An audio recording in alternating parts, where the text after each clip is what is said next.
Good morning, everybody, and welcome back to another episode of X Talking Ish with your boy X. And this morning, no ish, but it's all good. We're gonna go ahead and get right into Week 17 pregame show. But before we do that, go ahead and like and share this broadcast. If you are on our Facebook page, go ahead and like our Facebook page. We would appreciate that. And as well, check us out on YouTube. You can go ahead and hit that red subscribe button, and you can also hit that notification bell so you can be notified for shows like this one in the future, and as well on Twitter or X. You're more than welcome to check us out there at XTalknIsh, and as well on my personal page. I'm going to go ahead and retweet it right now at X_Williams81. Appreciate you guys as always for tuning in. This is week 17 pregame show. What does that mean? That means we only have 2 more weeks left of the regular season until we get into what everybody cares about, which is the postseason. As always, the best thing about this sport is that every week does matter, and we saw that, of course, once again on full display yesterday with the Dallas Cowboys and the Detroit Lions. We'll talk about them on Tuesday. We'll recap that game. Let's just go ahead and get right into the thick of things. We'll start off with the Dolphins and Ravens. Now, of course, the Ravens are coming off of a very, very much earned win that they were able to get in San Francisco last week. Highly emotional, I would say, emotional game for the Ravens, especially with the way a lot of people have already been counting them out against the 49ers. At this moment, and I've stated it before, and I'll state it again, I think the Ravens are the best team in the AFC, again, at this moment. And for the NFC, it'll be the 49ers. But as always, it's not about the regular season. It's about what you do in the postseason. And I'm at a point, and I've always told people when it comes to Lamar, he's such an excellent player that I'm not really too concerned about what he does in the regular season anymore. We know he can get a team 8, 9, 10, 11 wins a season.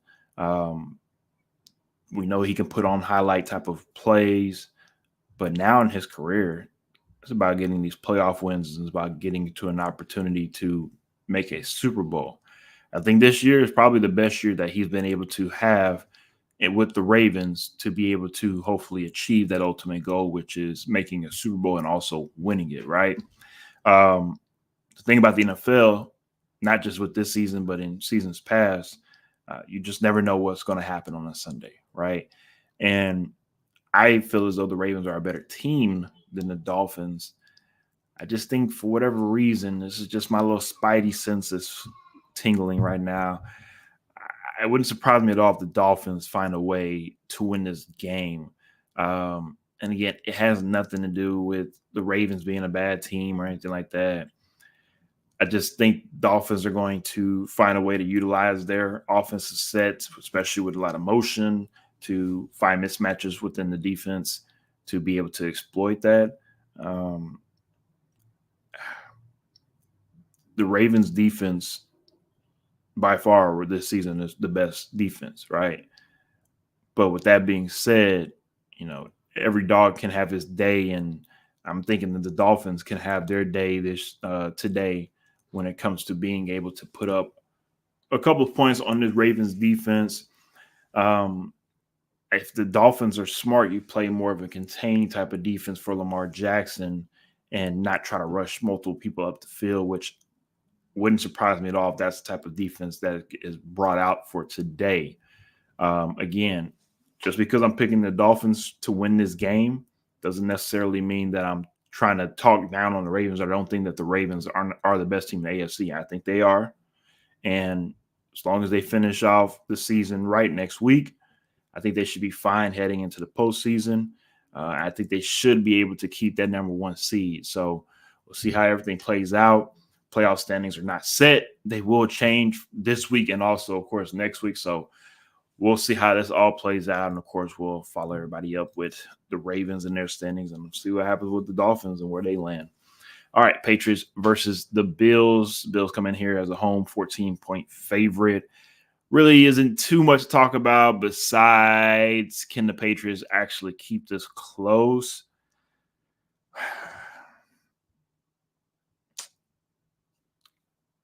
I want to say yes, but in reality, I think the Bills are trying to get better and trying to, play their best football at the right time. They've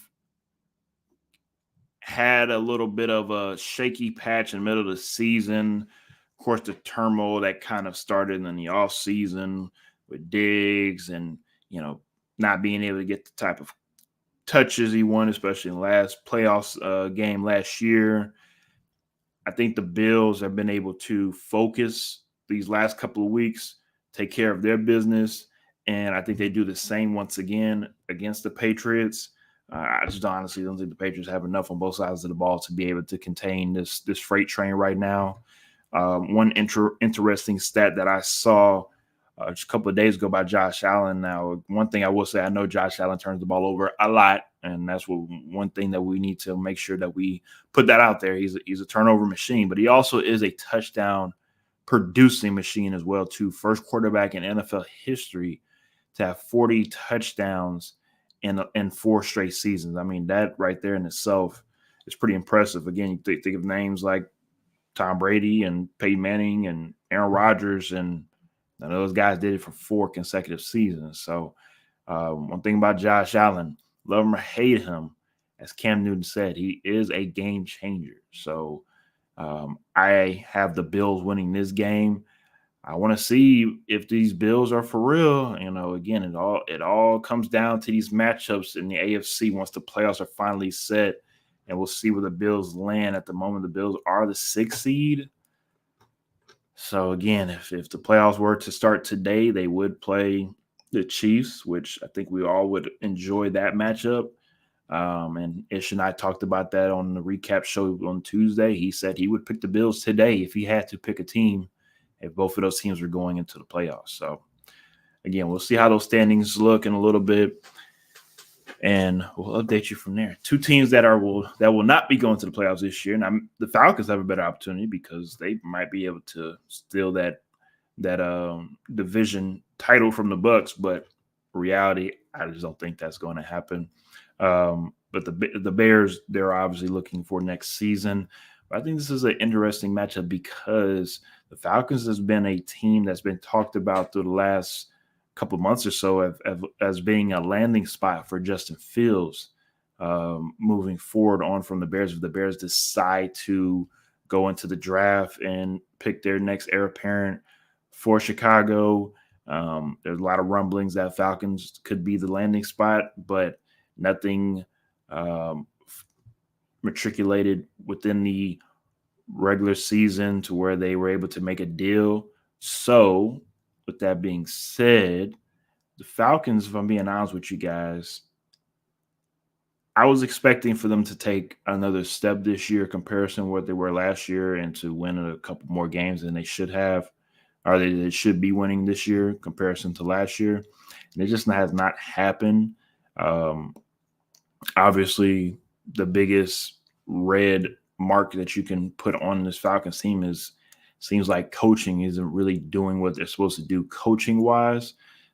Seems like you're running your offense, not the way that it needs to be ran. And obviously what I mean by that is force feeding the ball to Kyle Pitts and Bijan Robinson a little bit more. Drake London, again, this is a guy that should be getting at least 10 targets a game. I mean, it's just the offense, it just seems weird that it's just not forming the way that it should. Shout out to my footboy Fracture Walnut. He says, I heard Falcons looking at Russ. Now, I understand why they would be looking at him, but reality, and let's be all honest, we all know about Sierra and Russell, Sierra and Future, right? We all know that whole dynamic and blah blah blah blah. Being in the city of Atlanta, that's just not the right place that Russ needs to go. And it's had nothing to do with him being scared of Future or baby mama, daddy drama, anything like that. It has everything to do with it's just going to be a distraction. It's just a distraction that Russ don't need to be a part of in his career in Atlanta. No. If it's me personally, if I'm Russell Wilson, I'm looking at the Pittsburgh Steelers. You're looking at a team that defense is pretty solid. Offense, just needs, it seems like it just needs a quarterback to get that offense running the way that it should. So again, maybe I'm looking into maybe Pittsburgh, but he will be playing somewhere next year. Obviously, the question is where. So be interesting to see how that all plays out. But back to this game for the Falcons and the Bears. I do have the Bears winning this game. I expect Justin Fields to do Justin Fields things, run the ball for at least 60-plus yards rushing, like he does almost every game, it seems as though.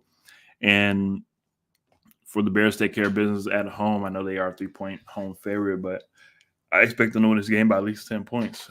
You heard it here first. XTalknIsh, like I said, 10-point win at least by the Bears. Colts and the Raiders.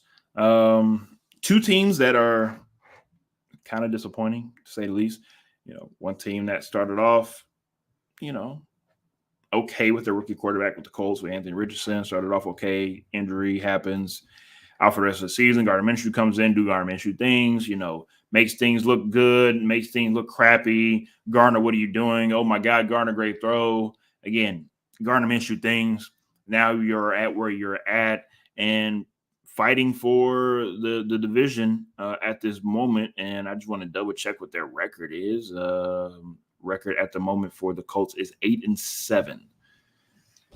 So, of course, this is for AFC South, these three teams, Colts, Jaguars, and the Texans, and we'll talk about them very, very soon.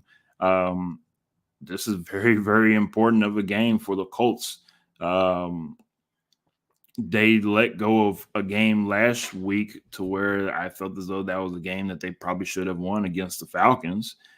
And I think because of losing to the Falcons, you put yourself in this position, in this hole right now to where there's no guarantee at all that you will be winning the division. With the Raiders, seems like they've been surging at the right time ever since making the change over to Antonio Pierce, which was, let's be honest, was much needed. Was it a little too late for the Raiders to be able to maybe earn a playoff spot? It's going to be hard at the moment, and I'll just double check right quick. The Raiders are the 11th seed, but again, they are only a half a game back from all the other teams that are 8-7. So it's the Colts, the Texans, the Steelers, and the Bengals for them to have to keep the Raiders out of the playoffs. Are they going to be able to do that? Well, I have the Raiders winning this game, meaning that the Colts could probably most likely take an L if the Raiders do decide to win this game. So it'll be up to Pittsburgh, Cincinnati, and Houston to see what they are going to do to help the Raiders maybe get into playoff position. I'm just looking at the Raiders like we looked at them a couple of years ago when they did make that coaching change and they did get to the playoffs and they lost in the first round against Joe Burrow to where maybe it could happen once again. But if it does happen, are the Raiders actually going to do the right thing this time? Are they actually going to keep Antonio Pierce? Or are you going to go hire Joe Schmo because you have some relationship with them, right? It's funny to me, honestly, how some of these things play out. Everybody saw the writing on the wall that Josh McDaniels wasn't the right guy, but the Raiders decided to go with him anyways. And they made their bed. They got lay in it. So Raiders, you got to deal with that BS that you got over there in Vegas, and we'll see how that all plays out. Fresh one that says, looks like my boy is going to be head coach next year. Hey, I've seen crazier things happen. We thought, but yeah, sometimes things don't always work out the way that we thought it would work out. All right, Panthers and Jaguars, like I said before, AFC South team that's fighting for that divisional crown. Honestly, guys, just out of default, this is a game for the Jacksonville Jaguars where I'm not saying this is a must win, but this is a win where if you don't get this win, there's no reason why we should even think about you guys going into the playoffs. And what I mean by that is if you can't beat the lonely Panthers at this point in time, you guys probably don't need to be in the playoffs, because at this moment, you guys are on a 4-game losing streak for the Jacksonville Jaguars, and things are not looking too bright for these organization, mainly because you had such a large lead on the division at one point in time to where you thought you were going to run away with it, and now you have the Colts and the Texans right on your heels, and you could maybe lose another year of Trevor Lawrence and his franchise quarterbackness for the Jacksonville Jaguars, and also for Doug Peterson coming in and trying to take over from what they were previously. This could be a lost year because of the way that you ended the year. So for me, again, I have the Jags winning mainly because they have to. And if they don't win this game, then no point of you guys even being a thought of the playoffs. That's just my opinion there. Fractional Wanda says, I got the Panthers showing up big today. Well, the reason why Fractional has the Panthers showing up big today is because he wants to make sure that his Houston Texans get into the playoffs. And I'm not mad at him at all for that. I completely understand, because I kind of feel the exact same way about this Titans and Texans game. Pretty sure Fractal Wanda and Houstonians have the Houston Texans winning in this game, which rightfully so. CJ Stroud, most likely, I'm pretty sure, should be back. I'm pretty sure he's clear concussion protocol. I honestly haven't seen anything about it. I'm pretty sure Fractal Wanda will let me know shortly if he has clear concussion protocol. And I'm pretty sure he has, because I just saw on one of my betting apps, I saw that he has a flash special going on. So I'm pretty sure he's starting today. But with that being said, the rumblings that I've heard within the Houston Texans organization about CJ Stroud and his concussion, he said that this is the worst concussion that he's ever had. He said that this is something that's it took him a while, right? It took him a while to actually get through because of the severity of the injury. He said that it felt like his head was hitting on concrete. And what's interesting about the injury is that it happened at MetLife, which, if you know anything about MetLife Stadium, they talked about how horrible of a stadium and a field that is to play on. And to have a guy like CJ Stroud talk about how his head felt like it was hitting on concrete. I mean, man, that has to raise a little bit of a concern, because it's not just for CJ Stroud, but also for those quarterbacks that play there every home game, for the Jets and for the Giants. That's something MetLife needs to figure out. And I'm not an advocate of getting rid of turf. I have no problems with turf.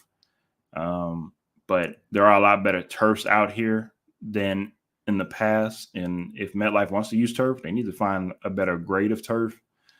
So we'll see again how that all plays out. As always, French says, where do you see Frank Clark landing after clearing waivers? That's a great question. Well, if Frank Clark does what he likes to do best, which is go back to those old teams that he used to play for, don't win the problem at all if he plays with the Chiefs once again. But also, why not a team like the Eagles? Why not a team like the Cowboys? Most likely, some of these guys that are clearing waivers or got cut, a lot of these guys want to go play for a contender, but sometimes these contenders don't want you. So we'll see how it all plays out for Frank. Again, wouldn't surprise me at all if he joins the Chiefs. But we'll see how it all plays out there. But for the Titans and Texans game, I do have the Titans playing the spoil for the Texans. Yes, because I'm a Titans fan, and yes, because I want to see the Texans lose. But on a serious note, I think it's going to be just like it was in the first matchup. It's going to be one of those nitty-gritty type of games, and could come down to the last 3 or 4 minutes of the game to figure out who wins this game. But I need to see some upset faces in NRG Stadium, walking out of that stadium when the Titans upset the Texans. That's what I need to see. Might not happen, but I need that. So for my own selfish reasons, Tennessee Titans take care of business. Rams and Giants. We're not going to spend too much time on this game. I got the Rams, of course. Matt Stafford is playing as Matt Stafford should be playing. And if they keep doing their damn thing, they can definitely find a way into the playoffs. I mean, staying in the playoffs, they are the 6th seed at the moment. But realistically as well, too, is depending on how these matchups match up, maybe Matt Stafford could head back to Detroit and, maybe do what he used to do best to those Lions fans, which is send them home with a sad face as well, too. But this time Matt Stafford will have the last laugh. Again, if that's how it all plays out, I mean the cinema in football is amazing because this is something that shouldn't happen. But here we are, Rams out here, second half team playing the way that a playoff caliber team is supposed to be playing. And if they're able to, again, find a way to match up with a team that they can control that game, wouldn't surprise me at all if they win their first round playoff game. All right, Cardinals versus the Eagles. Again, not going to spend too much time here.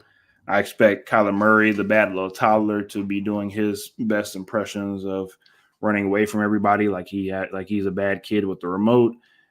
But the Eagles are just too much on both sides of the ball.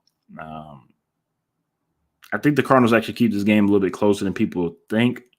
But overall, the Eagles just have too much. Not going to spend too much time on this game. Let's go ahead and move on to the Saints and Buccaneers. Just like other teams out here in the NFL, the Saints are one of the most disappointing teams in the NFL to me. I feel like they had everything laid out in front of them, especially within this division, to be able to overtake this division and to win this division easily. But right now, Tampa Bay Buccaneers, I mean, they look the part. They're playing good, really, I would say really good football. The running game is finally coming along. And if that running game is coming along, that helps out tremendously with play action game for Baker. I mean, are we surprised? And the defense, solid, right? I would say solid.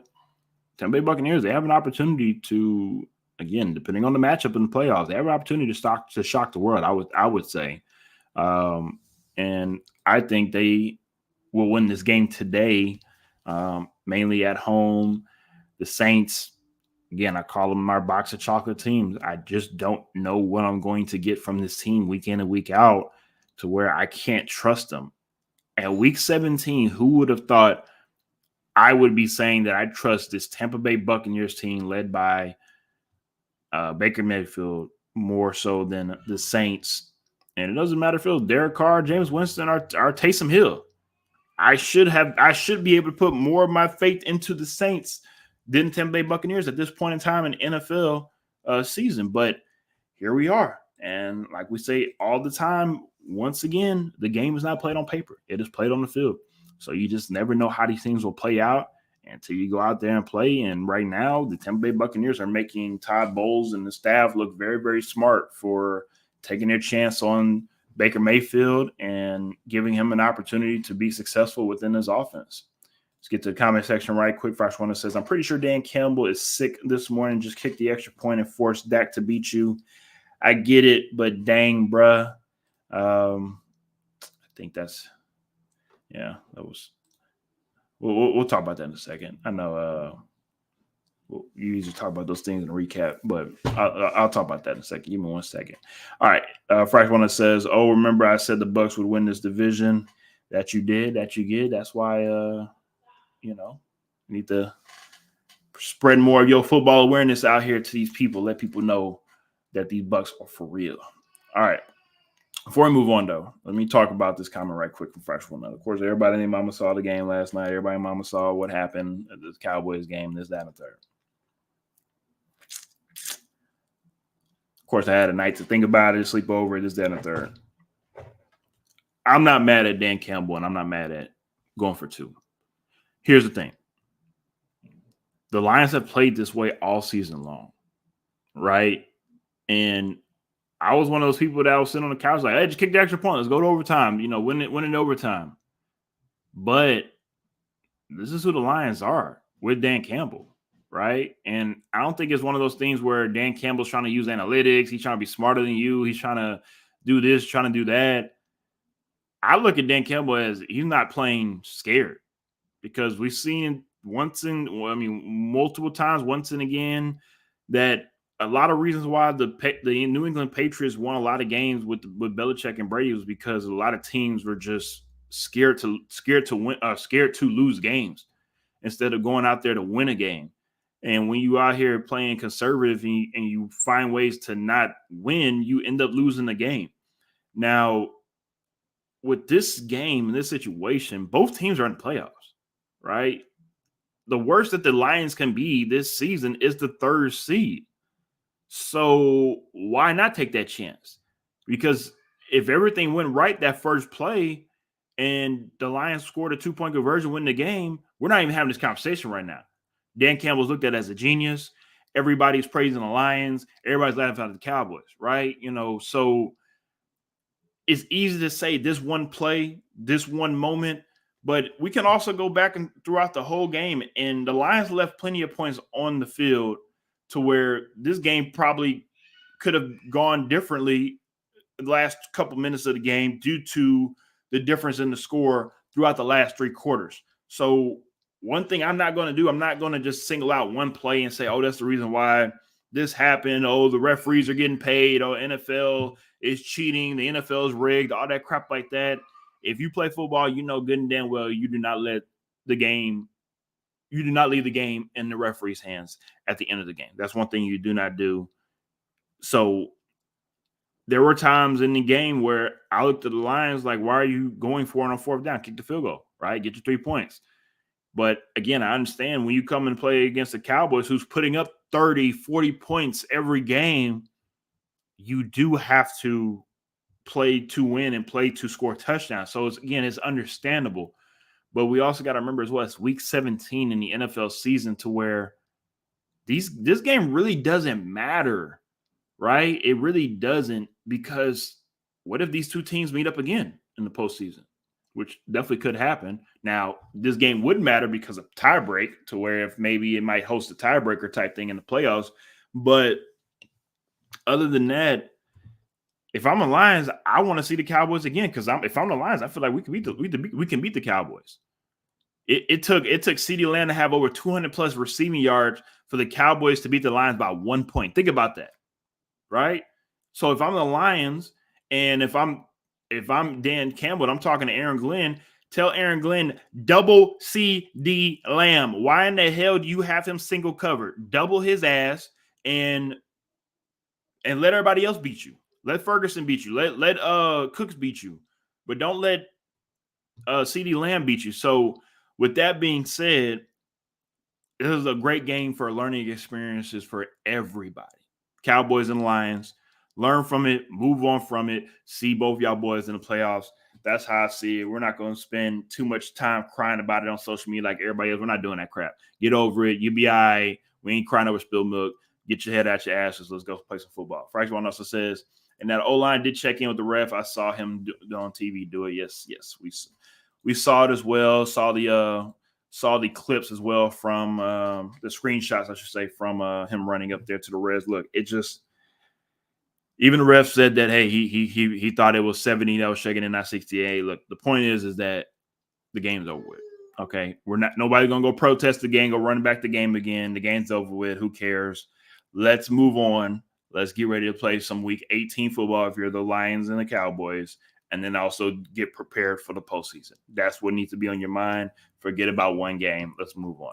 49ers Commanders, again, another one of those games where not going to spend too much time on. 49ers should take care of business. Even as a road team, they are a 14-point favorite. Now, the cool thing about this game, this is Chase Young's homecoming game, going back to the D.C. area playing against the Commanders. So I'm expecting at least one sack from Chase Young.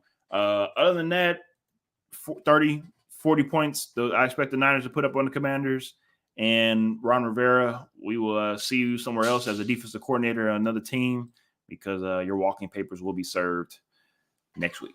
Steelers and the Seahawks.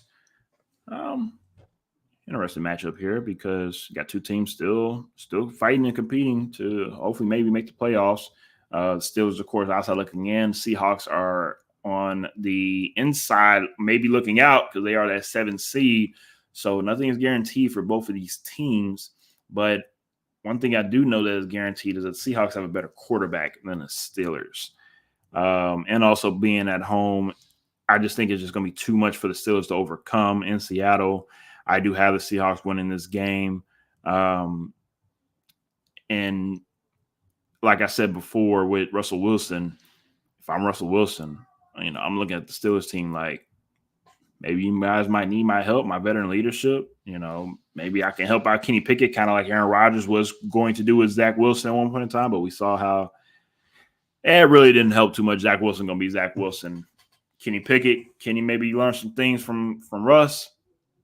Most likely he can. The question is, will Russ be in Pittsburgh in that black and yellow? We'll have to wait and see how that plays out. Bengals and the Chiefs. Of course, we all know now if this game was Joe Burrow and Patty Mahomes, game be a little bit different. But because Joe Burrow is not there, do have the Chiefs winning this game. This also could be a preview of what could occur in the postseason as well when it comes to these two teams maybe playing against one another again, as if the Bengals find a way to get into the postseason if they upset the Chiefs and maybe went out week 18 as well. Right now, the Bengals are on outside looking in the postseason. I do have the Chiefs winning, and I think the Chiefs are going to get right with this game and then week 18 to get ready for the postseason. So I'm not too worried about them. I will be worried about them if they do lose this game. So we'll see how my words might change on Tuesday if the Chiefs end up losing this game. All right, Chargers and the Broncos. Of course, like I spoke earlier about Russ, all the hoopla that's coming out of Denver right now. We'll talk more about that on Tuesday when I have Ish, because I want to talk. And also I might bring a couple of guests on because this whole Denver thing is just a debacle. Even with a backup quarterback for LA, I have the Chargers winning this game mainly because of just from what I see, it's just a lot of distraction going on in Denver. Mark my words, it would not surprise me at all if with the play of Trevor Siemian, would not be surprised at all if Broncos fan base are booing this team by halftime if they cannot run an efficient offense with Russ sitting on the bench.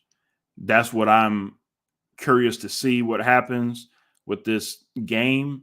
But I got the Chargers winning this game. Even with a really good Broncos defense, I think the Chargers are going to be able to put up 20-plus points on this team. Again, morale is a thing in NFL, high school, and college locker rooms when it comes to football. And that morale for the Denver Broncos is very, very low. So we'll see how that all plays out. Like I said, very interesting game, especially how everything has been transpiring for that team. So, Packers, Vikings, wrap it up tonight, Sunday Night Football. This would be a lot better of a matchup if everybody was healthy. But, hey, here we are. It is what it is. Do have the Packers winning this game. Minnesota is a 1-point favorite at home, so this one should be a close game. I do have Jordan Love taking care of business in Minnesota. I honestly don't have too much to say about this game, more so than are the Vikings going to play with some type of pride, finish the season out? I know the season obviously didn't go the way that the Vikings and the Viking hopeful would have wanted it to go. But, hey, that's football for you. It sucks sometimes. Sometimes it's amazing because of how the cards are laid out for you as a team. But Sunday Night Football game, I do have the Packers taking care of business. We will, of course, follow up with everybody on Tuesday for the Week 17 recap show here on XTalknIsh. At the moment, like I said, the current playoff standings for the AFC will be number 1 seed. There'll be the Ravens, number 2, the Dolphins, number 3, the Chiefs, number 4, the Jacksonville Jaguars, number 5, the Browns, number 6, the Bills, number 7, the Colts. And like I said, after this week, those standings will change. 49ers, number 1 seed in the NFC, number 2 seed, the Eagles, number 3, the Lions, number 4, the Bucks, number 5, the Cowboys, number 6, the Rams, And number 7, the Seahawks. Like I said, those standings could definitely change as well. So we'll talk all about that and more on Tuesday here at XTalknIsh, 9 o'clock Central Time, 10 o'clock Eastern Time. Thank y'all, as always, for tuning in to XTalknIsh. We will see y'all